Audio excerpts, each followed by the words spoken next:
చిచ్చుకాకి మామిడి తోట. పక్షుల గ్రామంలో ఎండాకాలం రానే వచ్చింది. ఎండాకాలం అనగానే పక్షులందరికీ ముందుగా గుర్తొచ్చేది మామిడి పండ్లు. ఆ ఊరిలో చిచ్చుకాకి ఒక పెద్ద మామిడి తోట ఉంది. ఆ తోటలో ఎన్నో రకాల మామిడి చెట్లున్నాయి. ఈ సంవత్సరం ఆ చెట్లకు ఎన్నడూ లేనంతగా కాయలు విపరీతంగా కాశాయి. చెట్ల కొమ్మలు ఆ కాయల బరువుకు కిందకి వంగిపోయున్నాయి. పసుపు రంగులో నిగనిగలాడుతున్న ఆ మామిడి పండ్ల సువాసన అడవంతా వ్యాపించి పక్షుల నోళ్లలో నీళ్లు ఊరేలా చేస్తుంది. చిచ్చుకాకి మనసు చాలా మంచిది. ఊర్లో ఎవరికి ఎలాంటి ఆపదొచ్చినా, ఏ కష్టం వచ్చినా తను ముందుండి సహాయం చేస్తుంది. కాని వస్తువుల విషయంలో, తన కష్టార్జితం విషయంలో ఆమె కొంచెం పిసినారిది. తాను పండించిన మామిడికాయలను ఎవరికీ ఊరికే ఇవ్వదు. రోజు ఉదయం సాయంత్రం తోటలోకి వెళ్లి ప్రతి చెట్టుకు ఎన్ని కాయలున్నాయో లెక్క పెట్టుకుని మరీ వస్తుంది. ఆ ఊరిలో బుజ్జి, బండు మరియు చిన్ను ముగ్గురు ప్రాణ స్నేహితులు. ఎప్పుడు కలిసే ఆడుకుంటారు, కలిసే తిరుగుతారు. ఒకరోజు మధ్యాహ్నం ఆ ముగ్గురు పిల్లలు దాగుడు మూతలాడుకుంటూ అలా అలా తిరుగుతూ చిచ్చుకాకి మామిడి తోట వైపు వెళ్లారు. ఆ తోట దగ్గరికి వెళ్లగానే గాలికొస్తున్న ఆ తీయటి మామిడి పండ్ల వాసన వాళ్ళ ముక్కులకు తగిలింది. పచ్చటి ఆకుల మధ్య బంగారు రంగులో మెరిసిపోతున్న ఆ పెద్ద పెద్ద మామిడి పండ్లను చూడగానే బుజ్జి, పన్ను అక్కడే నిలబడిపోయారు. వాళ్ళ కళ్ళు ఆ పండ్ల మీదే ఉండిపోయాయి. ఎలాగైనా ఒక కాయ తెంపుకొని తినాలని వాళ్ళకి గట్టిగా అనిపించింది. చిన్ను వాళ్లతో, మీరిక్కడే ఉండండి, నేనిప్పుడే మా అమ్మతో మాట్లాడొస్తాను అని చెప్పి ఇల్లు లోపలికి వెళ్లాడు. చిన్ను లోపలికి వెళ్ళగానే బుజ్జి మరియు బన్ను బయట నిలబడి ఆ చెట్లకున్న పండ్ల వంక ఆశగా చూస్తూ మాట్లాడుకోవడం మొదలుపెట్టారు. బుజ్జే, ఆ చెట్టు చివర ఉన్న పండు చూసావా? ఎంత పసుపుగా, ఎంత పెద్దగా ఉందో. ఆ వాసనకి నా కడుపు నిండిపోతున్నట్లు అనిపిస్తుంది. దాన్ని కొరుక్కొని తింటే ఆ తీయటి రసం ఎంత బాగుంటుందో కదా. అవును పండుగ, ఆ మామిడి పండ్లను చూస్తూ ఉంటే నన్ను నేనే మర్చిపోతున్నాను. ఆ తీయటి వాసన నన్ను ఇక్కడే కట్టి పడేస్తోంది. నా కాళ్ళు ఇక్కడ నుండి ముందుకు కదలడం లేదు. నేను ఇప్పటి వరకు ఇంత మంచి వాసన వచ్చే పండ్లను ఎప్పుడూ చూడలేదు. ఎలాగైనా సరే ఈ రోజు మనం ఆ పండ్లలో ఒక్కటైనా తినాలి బుజ్జే. చిన్ను రాగానే అడుగుదాం. చిన్ను వాళ్ళ అమ్మతో చెప్పి మనకి ఖచ్చితంగా ఒక పండు తెస్తాడు. వాళ్ళ ఇంట్లో ఇన్ని వందల పండ్లున్నాయి కదా, మనకొక్కటివ్వరా ఏమిటి? కొద్దిసేపటికి చిన్ను ఇంటి లోపల నుండి బయటకొచ్చాడు. చిన్ను రాగానే బుజ్జి, పన్ను ఎంతో ఆశగా వాడి దగ్గరికి వెళ్లారు. ఒరే చిన్నుక, మీ తోటలో పండ్లు భలే ఉన్నాయి, భలే పండాయి. ఆ వాసనకి మాకు చాలా ఆకలిస్తుంది. మీ అమ్మనానికి మా కోసం ఒక మంచి మామిడికాయ తీసుకురావా? మేమిద్దరం పంచుకొని తింటాము. ఆ మాట వినగానే చిన్ను ముఖం చిన్నపోయింది. వాడు భయంగా చుట్టుపక్కల చూశాడు. అమ్మో, మా అమ్మనా? మా అమ్మ అస్సలు ఇవ్వదు. మామిడి పండ్ల విషయాల్లో మా అమ్మ చాలా కఠినంగా ఉంటుంది. నాకు కావాలని అడిగితేనే నాకివ్వదు. ముందు భోజనం చెయ్యి అంటుంది. ఇక మీకిస్తుందా? అస్సలు ఇవ్వదు. మీరు ఆ పండ్ల మీద ఆశ వదులుకోవడం మంచిది. చిన్న మాటలు వినగానే బుజ్జి, పన్నుల ముఖాలు వాడిపోయాయి. వాళ్ళకి చాలా నిరాశగా అనిపించింది. ఇంకా అక్కడే ఉండి లాభం లేదని బాధగా అక్కడి నుండి వాళ్ళ ఇళ్లకు వెళ్లిపోయారు. ఇంటికెళ్లిన తర్వాత బుజ్జి తన తల్లి తునితో, బన్ను తన తల్లి చోటుతో చిచ్చుకాకి మామిడి తోట గురించి, అక్కడున్న అద్భుతమైన పండ్ల గురించి చెప్పారు. అమ్మా, చిచ్చు ఆంటీ తోటలో మామిడి పండ్లు భలే ఉన్నాయి. ఆ వాసన నేను మర్చిపోలేకపోతున్నాను. నాకు ఎలాగైనా ఆ పండ్లు కావాలమ్మా, నువ్వు తెచ్చి పెట్టమ్మా. అలాగా తల్లి, చిచ్చు తోటలో కాయలు పండాయని ఊరంతా చెప్పుకుంటున్నారు. బాధపడకు, రేపుదయం నేను వెళ్లి చిచ్చుని అడిగి నీకోసం ఆ పండ్లు తీసుకొని వస్తాను. అలాగే బన్ను కూడా తన తల్లి చోటుని అడగడంతో ఆమె కూడా రేపు తీసుకొస్తానని మాటిచ్చింది. ఇక మరుసటి రోజు ఉదయం తుని, చోటు, ఊరి పెద్ద మహి, లూసి, కుహు అందరూ కలిసి మాట్లాడుకుంటూ చిచ్చుకాకి మామిడి తోట దగ్గరికి వెళ్లారు. తోటలో ఆ పండ్లను చూసి వాళ్ళు కూడా ఆశ్చర్యపోయారు. చిచ్చు అప్పటికే చెట్ల కింద రాలిన ఆకులను శుభ్రం చేస్తూ ఉంది. ఏమిటి చిచ్చు, నీ తోట ఈ సంవత్సరం కలకల్లాడిపోతుంది. కాయలు విపరీతంగా కాసాయి. పండ్ల సువాసన అడవి చివరి వరకు వస్తుంది. అవును మహిగారు, ఈ సంవత్సరం వాతావరణం అనుకూలించి పంట చాలా బాగా చేతికొచ్చింది. రాత్రింబవళ్ళు నేను చేసిన కష్టానికి తగిన ప్రతిఫలం దక్కింది. నిజమే చిచ్చు, నిన్న మా పిల్లలు ఇటువైపు వచ్చి పండ్ల వాసన చూసి మా ప్రాణాలు తీస్తున్నారు. వాళ్ళ కోసం కొన్ని మామిడికాయలు కావాలి, ఇస్తావా? అవును చిచ్చు, మా పండు కూడా మామిడికాయ కావాలని ఒకటే కోల.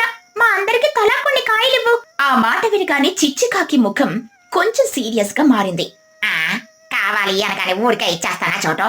నేను సంవత్సరం పొడుగున ఈ చెట్లకు నీళ్లు పోసి, ఎరువు వేసి కష్టపడి పెంచాను. ఊరికే ఇవ్వడానికి ఇవి అడవిలో కాసిన చెట్లు కావు, నా సొంత తోట. పండ్లు కావాలంటే వాటికి ఒక రేటు ఉంది. అదేంటి చిచ్చు, మనమంతా ఒకటే ఊరి వాళ్ళం కదా, రేట్ అంటావేమిటి? సై, రేట్ ఎంతుందో చెప్పు, మేం కొనుక్కుంటాం. చిచ్చుకాకి కొద్దిసేపు ఆలోచించి చాలా గర్వంగా చెప్పింది. ఒక్క మామిడి పండు కావాలంటే నాకు 100 మంచి అడవి గింజలు కావాలి. అవే ఇవ్వాలి.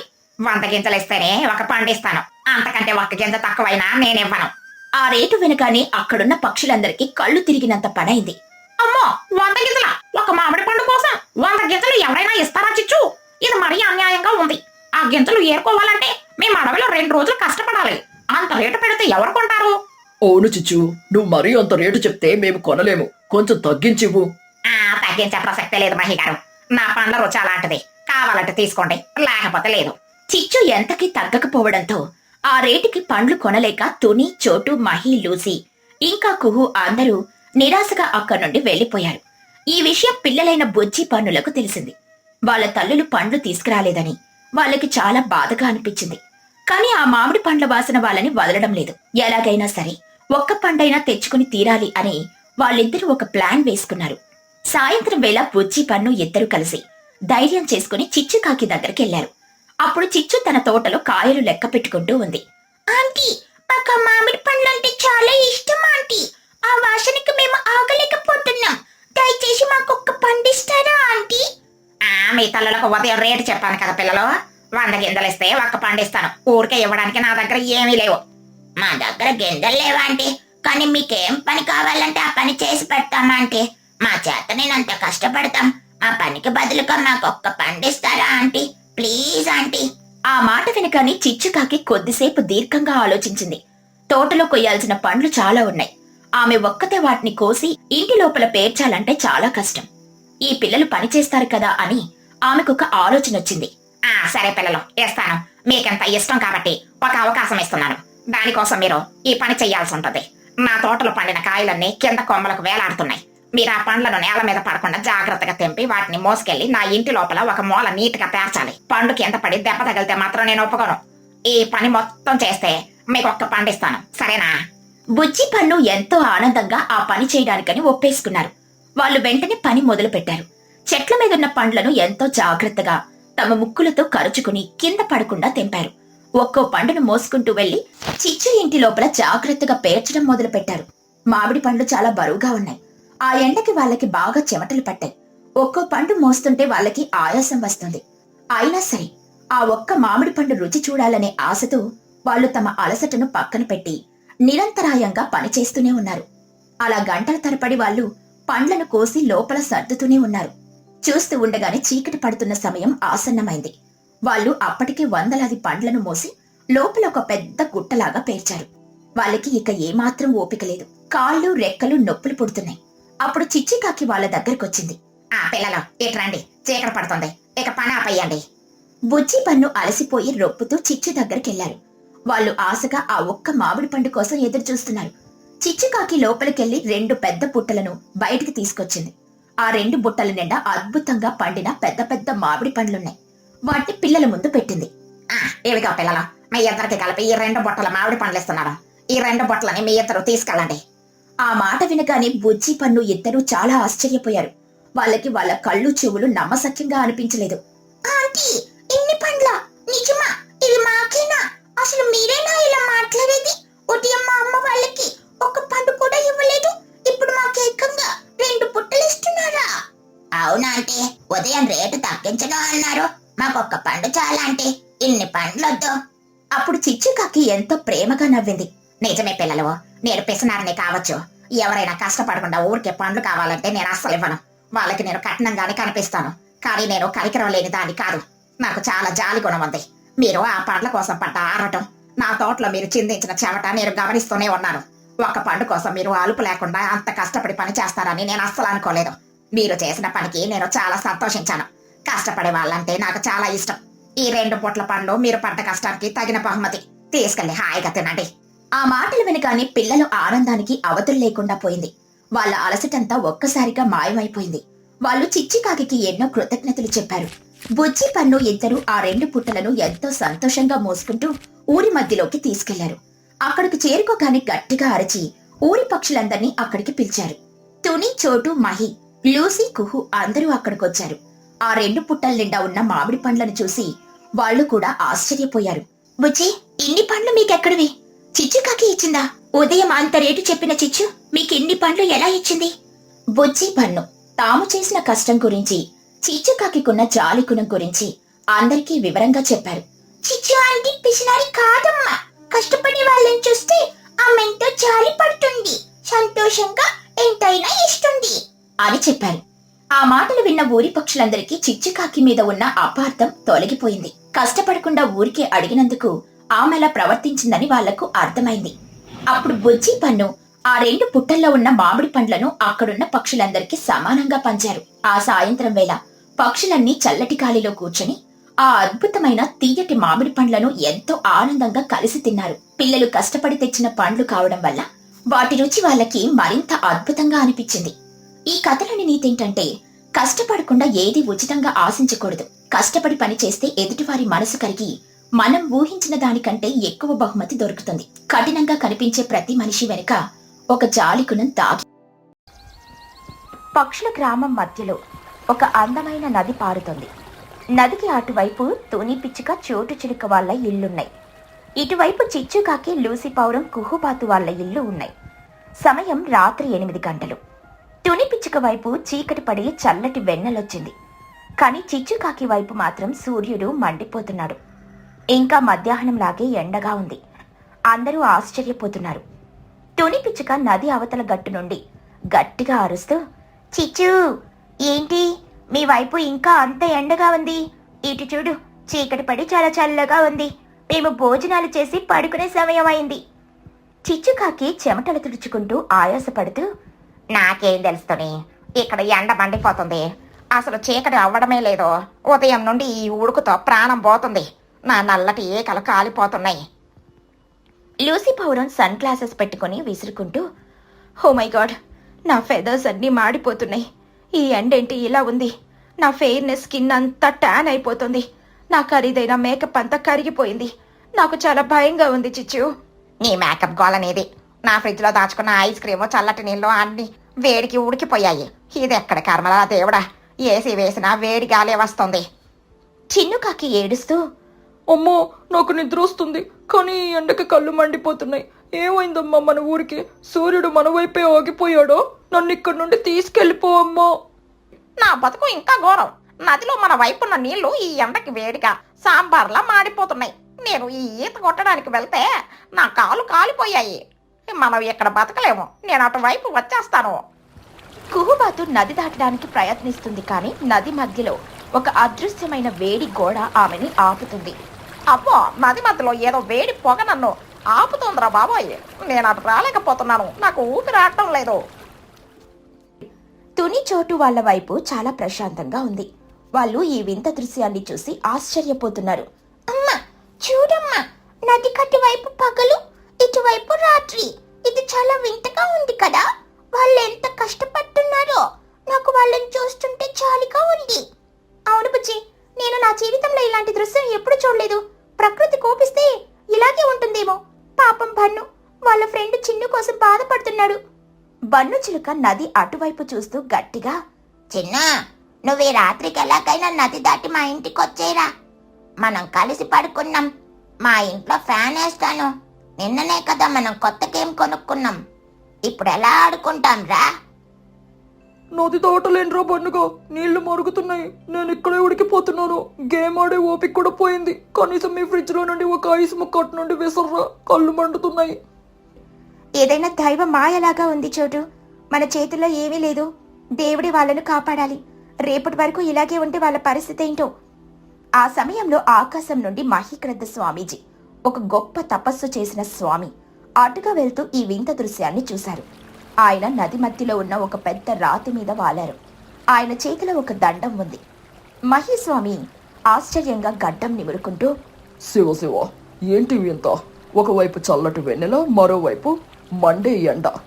ఒకే ఊరిలో ఈ అస్వాభావిక దృశ్యం ఎందుకు జరుగుతుంది? చిచ్చుకాకి స్వామిని చూసి దండం పెడుతూ కన్నీళ్లతో, మహిస్వామి, మమ్మల్ని కాపాడండి స్వామి. పొద్దుటి నుండి ఈ ఎండ తగ్గడం లేదు. మాకు అసలు చీకటి కావడం లేదు. ఈ వేడికి మేము మాడి చచ్చిపోయేలా ఉన్నాం. ఏమైందో తెలియడం లేదు.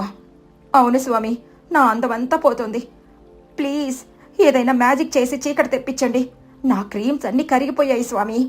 అవును స్వామి, వాళ్ళని అటువైపు వెళ్లకుండా నది నీళ్లు కూడా ఆపుతున్నాయి. మీ దివ్య దృష్టితో చూసి వాళ్ళ కష్టాన్ని తీర్చండి స్వామి. పాపం పిల్లలు అల్లాడిపోతున్నారు.